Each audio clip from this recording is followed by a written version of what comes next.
अस्सलाम वालेकुम। एनक्यूज किचन में आप सबको खुशामदीद। आज हम बनाएंगे बकरे की चाप। ये मेरी अम्मी की रेसिपी है। उम्मीद करती हूँ कि आप लोगों को ज़रूर पसंद आएगी। वीडियो पसंद आए तो लाइक का बटन ज़रूर दबाइएगा। तो चलें हम स्टार्ट करते हैं। मैंने 5 बकरे की चापें ले ली हैं। इसके अंदर मैं 4 चम्मच जो है वो दही डाल रही हूँ। साथ ही मैं इसके अंदर डालूंगी क्वार्टर टी स्पून हल्दी, ½ टी स्पून कुटी लाल मिर्च, ½ टी स्पून लाल पिसी मिर्च जाएगी। ये देखिए, क्वार्टर टी स्पून ही इसके अंदर काली मिर्च पिसी हुई जाएगी, इस तरह। अब हम इसमें डालेंगे 1 टेबल स्पून अदरक लहसुन का पेस्ट, 1 टेबल स्पून ही कुकिंग ऑयल डाल लें। मैं ऑलिव ऑयल यूज कर रही हूँ। साथ नमक हस्बे जायका। एक मीडियम प्याज मैंने पीस के रख ली है, वो चली गई। अब इसके अंदर मजीद कोई मसाला नहीं जाएगा। ये बहुत ही सिंपल सी रेसिपी है। इसी मसाले में ये पकेगी।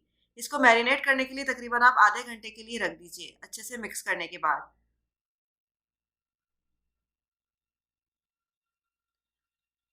आधा घंटा हो गया है। मैं चापों को अपने पैन में डाल रही हूँ।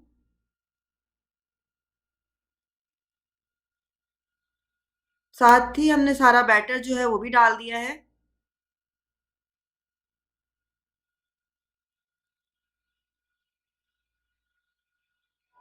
तीन कप मैं इसके अंदर पानी डालूंगी। पानी इतना आप डालेंगे कि आपकी चापे जो है वो प्रॉपर गल जाएं। इसके अंदर कोई भी हम टेंडराइजर यूज नहीं कर रहे, लाइक कचरी पाउडर या पपाया। ना ही मैं इसको प्रेशर कुकर में पका रही हूँ। अगर आप प्रेशर कुकर में पकाएं तो 1 कप पानी 20 मिनट टाइम काफी रहेगा। अब हम इसको ढक के रख देंगे तकरीबन 1.5 घंटे के लिए। ये देखिए, चापें हमारी बिल्कुल तैयार हो चुकी हैं। ये सॉफ्ट भी हो गई हैं और भुन भी गई हैं।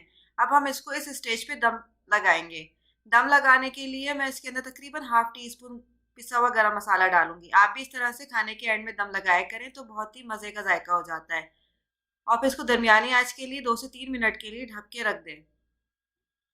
ये देखिए, इस तरह से मेरा दम जो है वो लग चुका है। अब ये देखिए कितनी खूबसूरत सी इसकी शक्ल आई है और बहुत ही मज़े की खुशबू भी आ रही है। अब हम इसको अच्छे से मिक्स कर लेते हैं और मैं अब आपको इसका क्लोजअप भी दिखाती हूँ।